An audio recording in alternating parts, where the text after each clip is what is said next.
Et bienvenue à vous mes chers pour ce rendez-vous AFA du lundi 7 novembre, semaine du 7 novembre qui est aussi la semaine de la pleine lune de sang, on l'appelle. Je vais vous expliquer tout de suite pourquoi, rien de grave, mais une pleine lune en tout cas qui va encore nous demander de renforcer nos positionnements.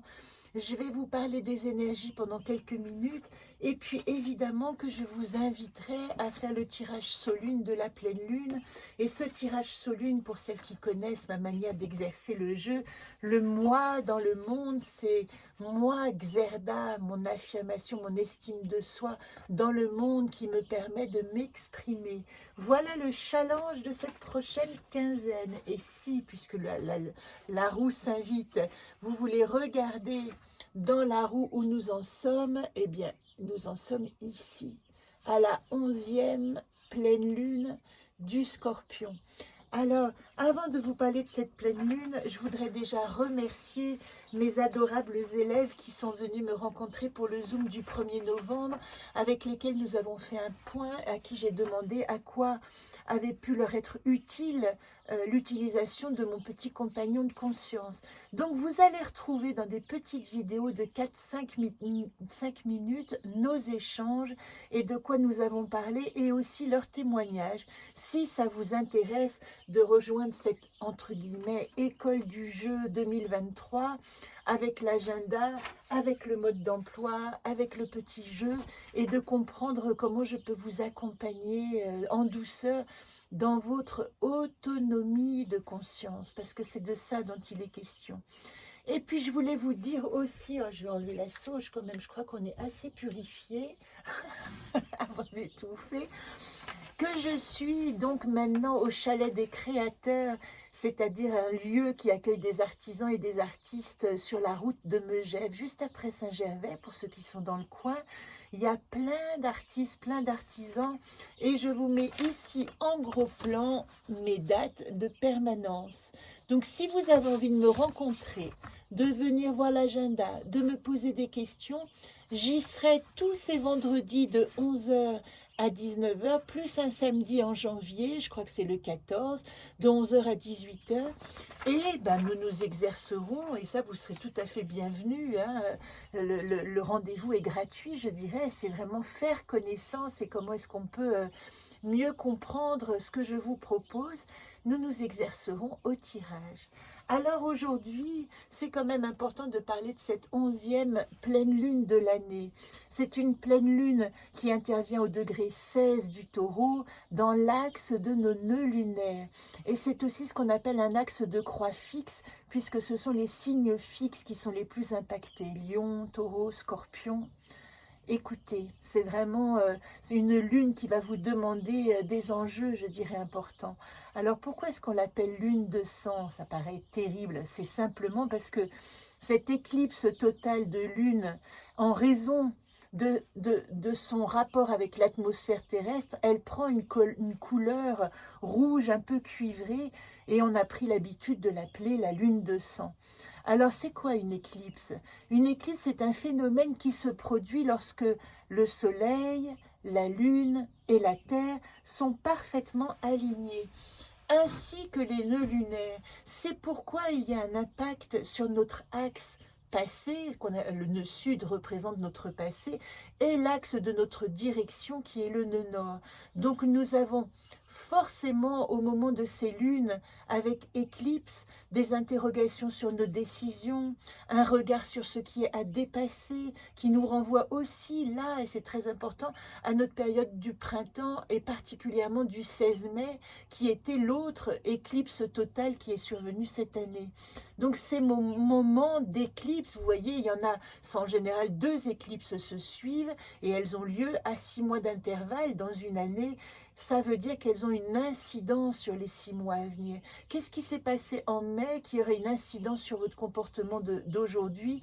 Et du coup, aujourd'hui, dans votre décision, comment vous allez encore à nouveau, vous sont des bons, hein, réorienter votre vie en fonction de la décision du moment qui découle elle-même d'il y a 6 mois, de ce qui est passé d'il y a 6 mois.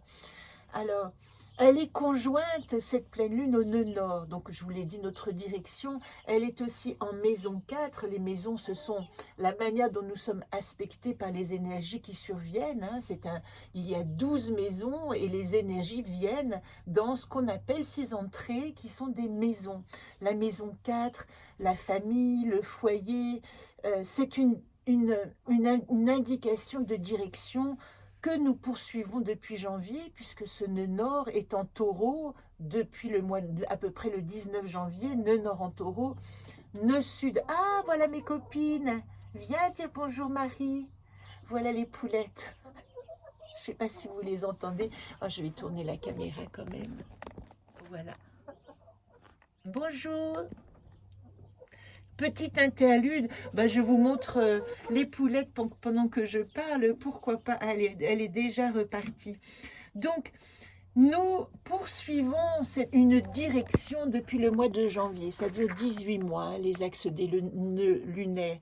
Un nouveau départ qui est basé sur des nouvelles valeurs que nous avons mises en place. Des nouvelles valeurs dans une recherche, peut-être que ça vous parlera, de sécurité intérieure. Et ici, elle parle aussi d'un besoin de tendresse au sein de son clan, de la famille. Il y a une question vraiment profonde avec le nœud nord en taureau et dans la maison 4 de l'environnement matériel proche. C'est ça qui est mis en lumière avec une réorganisation à long terme pour que ça nous convienne au mieux. Ce que nous avons en face, donc en opposition, hein, vous savez qu'une pleine lune, c'est une opposition soleil-lune, c'est un amas planétaire en scorpion de nos planètes personnelles. Planète luminaire, on va dire. Le Soleil, l'identité, Vénus, notre affect, Mercure, notre intellect, plus tout ça conjoint, donc en accord avec le nœud sud, parce que tout le monde est en scorpion. Ça nous parle de toutes nos couches personnelles à éliminer. C'est un processus, on va dire, de purification qui s'intensifie. Ça, c'est quand même important de savoir que nous sommes dans une période absolument intense pour affirmer nos valeurs. On définit la lumière intérieure du scorpion comme la lumière, vous voyez ce petit halo qui sort de la vase ou qui ressort du brouillard, ce petit impact de lumière dans l'obscurité qui nous dit il y a quelque chose ici qui va réussir à m'éclairer malgré l'obscurité. Et ici, ce petit halo, c'est la naissance, on va dire, de nos valeurs nouvelles, du changement affectif inéluctable. Est-ce que vous ressentez à quel point nous avons besoin de changer nos rapports affectifs, nos manières de voir le monde, nos manières de nous positionner, comme si nous avions opéré un reset total, en fait, de notre identité, là, pendant tous ces mois de bouleversement. C'est un stellium. Un stellium, c'est un amas de planètes en scorpion qui exige de nous la maîtrise de nos pulsions intérieures qui va nous permettre de lâcher tous ces fonctionnements inconscients. Plus ça remonte à la conscience, plus nous pouvons décider d'être autres. Alors je ne vous dis pas tout, parce qu'il y a tellement d'énergies planétaires conjointes qui vont dans ce sens-là, que c'est ça qu'il faut retenir. Il y a quand même ce Mercure, je vous en ai parlé, ce Mars, la planète de l'action, du Yang, rétrograde en Gémeaux qui freine nos actions, oblige à la patience. Prendre le temps de la réflexion, c'est le cadeau de cette énergie qui nous paraît être bloqué parce que nous avons besoin de prendre le temps de la réflexion. Donc, ce qu'on pourrait dire d'une certaine manière, c'est que toutes ces douleurs et toutes ces frustrations, pourquoi ne pas les prendre comme des signaux qui sont destinés non pas à lutter, mais à lâcher prise. Lâcher prise, c'est le mot-clé du scorpion, avec la nécessité de lucidité. J'arrête de lutter parce que je vais laisser passer des choses, je vais les laisser me traverser ces émotions et je vais pouvoir, une fois qu'elles auront traversé, être nettoyées, être un être neuf. Et ça, s'il se réveille en vous des sentiments d'usurpation, de frustration, c'est exactement ça qui est destiné à vous montrer, à nous montrer qu'il est temps de cesser de gaspiller nos valeurs. Uranus, la plus grande planète de la nouveauté, hein. Vous savez qu'on en parle beaucoup, ce carré Uranus-Saturne qui va bientôt prendre fin, mais Uranus, elle soulève vraiment cette question de l'authenticité nouvelle. Elle crée en ce moment un chaos émotionnel qui nous invite aussi à aller à plus de vérité dans notre comportement. Et si elle est là, dans cette forme-là, elle peut créer des événements surprenants pour vous, des réactions inattendues, mais aussi, et c'est ça qui est important, hop là, dépenser, pardon, parce que j'ai l'impression que je suis en baisse de batterie, elle peut aussi apporter des poussées créatives, donc prenez le bon. En quelques mots-clés, voilà des conseils qu'on peut partager ensemble face à ces énergies qui nous bouleversent. Lâcher prise, laisser passer les émotions, ne pas lutter, faire confiance à la bienveillance du taureau dans sa dimension, ce symbole d'ancrage, de simplicité, car la lune aime le taureau, la lune est exaltée, on dit dans ce signe-là, donc c'est cette lune qui nous donne la solution de simplicité de notre matière. Pourquoi ne pas pleinement jouir de nos investissements, de là où nous avons mis notre énergie, en termes de matière et en termes en termes d'élan? Pourquoi pas nous diriger vers l'abondance de notre présent, détourner notre regard de ce qui manque, de ce qui ne se fait pas, de ce qui nous fait peur, des inquiétudes qui sont soulevées? Pourquoi ne pas informer notre monde de notre amour pour notre environnement, qu'il soit humain, végétal, animal? Faites des signes de reliance avec l'eau que vous buvez ou la douche que vous prenez, avec la nourriture que vous mangez, avec l'espace qui vous accueille. Apprenez à être reconnaissant et vous allez voir à quel point le monde nous renvoie totalement cette reconnaissance. Dès que nous le voyons, il nous donne notre abondance. Voilà ce que je crois. Donc voilà, pour contrer toutes ces énergies, ces difficultés, moi je vous propose d'activer la joie, quel mot clé qui paraît de plus en plus prégnant, la joie de chaque instant en mettant à leur juste place toutes les énergies moins plaisantes. Voilà le conseil de cette pleine lune, qui nous rappelle que notre vie, notre existence terrestre, elle est dans chaque souffle que nous respirons et expirons, dans chaque regard qui se dirige sur quelque chose, donc dans chaque instant où nous sommes ici présents. Il y a un changement inéluctable, nécessaire pour ancrer une nouvelle façon de vivre. Et dans cette nouvelle vision m'est venue cette phrase que j'ai lue il y a quelques jours dans un livre que j'aime beaucoup de Wendy Dyer sur les grands penseurs et philosophes qui ont illuminé sa vie. Khalil Gibran dit « Tout travail est vain s'il ce n'est pas un travail d'amour.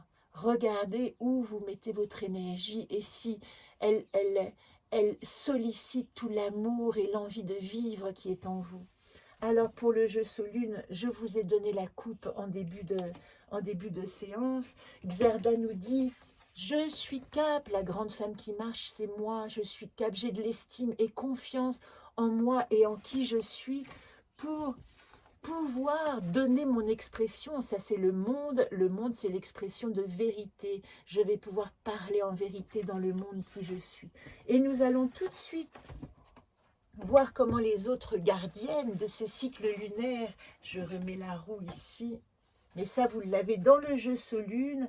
Pour celles qui sont intéressées par ces enseignements, je précise qu'il reste environ 10 jeux édités et je ne le rééditerai pas tout de suite parce que j'ai plein d'autres projets comme vous le savez, donc moi je privilégie mes créations nouvelles. Donc si vous voulez ce jeu le Solune et vous reliez au cycle de pleine lune, vous avez l'agenda 2022, c'est déjà dedans, et si vous ne l'avez pas, vous avez encore ce jeu disponible dans la boutique du site www.anacartelejeu.com. Première carte, situation actuelle, regardez, je vous ai dit, on est en maison 4, le taureau en maison 4, la famille, le clan. Reliez-vous à vos proches. Essayez d'aller puiser l'amour, l'abondance et la richesse dans l'amour que vous porte votre clan. C'est là que vous allez trouver toute l'énergie et la force nécessaires pour continuer le chemin dans les temps agités. Reliez-vous à ceux qui vous aiment. Ça, c'est la situation actuelle. J'adore comme ces cartes viennent ponctuer d'une certaine manière ces analyses astrologiques. Nous avons en atout Zolt, elle ressort celle-là. C'est incroyable, je vous ai dit que Mars était rétrograde jusqu'à début janvier. Zolt, c'est la réflexion, ne pas réagir, mais réfléchir, c'est notre atout. Et elle dit qu'il est vraiment nécessaire de mettre en place, c'est quand même la gardienne de la seconde lune qui reconnaît sagesse et mémoire. Allez puiser dans tout ce que vous avez appris d'ici là, jusque-là, et qui a fait ce que vous êtes aujourd'hui. Allez puiser là-dedans et faites-en un petit pack solide pour la prochaine incarnation là qui se présente. Comment dire, remplissez de ces petites noisettes de savoir comme l'écureuil tout ce dont vous avez besoin pour avancer. Et ça, c'est dans l'amour de vos proches. Voilà ce qu'elle dit. Problématique, Donate le secret. La problématique, c'est que pour le moment, vous voyez, ce Mars rétrograde, rien ne peut être exprimé, rien ne peut être mis à l'extérieur. Il peut y avoir une frustration à ce qu'il y ait une réserve forcée, c'est-à-dire une impossibilité à se révéler. Voilà ce que dit Donate ici en 3. Eh bien, quand c'est le moment d'être comme ça veut dire qu'il ne faut pas aller à l'extérieur, mais qu'il faut re-rentrer. Donate est quand même liée à Isis, la 5e gardienne de la tranquillité. Re-rentrez à l'intérieur de vous et faites alliance à l'intérieur de vous pour regarder, réfléchir, faire résonner toutes les informations qui vous proposeront bientôt de vous mettre au monde. Et je finis par la solution. Regardez comme c'est beau. Ça, c'est la conteuse, la 6e gardienne. Ici, c'est suis-je. Suis-je, c'est l'identité. Ça veut dire que l'invitation, quand on est relié ici à moi, Xerda, et que suis-je arrive en solution, c'est j'affirme totalement mon identité unique et je revendique et je reconnais mon histoire unique. Personne ne vous donnera dans ces temps de conseils plus judicieux que vous-même. Voilà pour ce tirage qui m'a beaucoup plu. Je vous embrasse bien tendrement. Je vous souhaite une belle semaine. Mettez un petit pouce, encouragez-moi. Moi, je suis déjà à fond dans mon chemin, quoi qu'il arrive à l'extérieur, avec une totale confiance et une totale joie de vivre. Et je vous l'avoue, absolument nouvelle pour moi, quelque chose qui s'installe de calme dans l'adversité. Je vous embrasse, à très vite et très belle quinzaine à vous.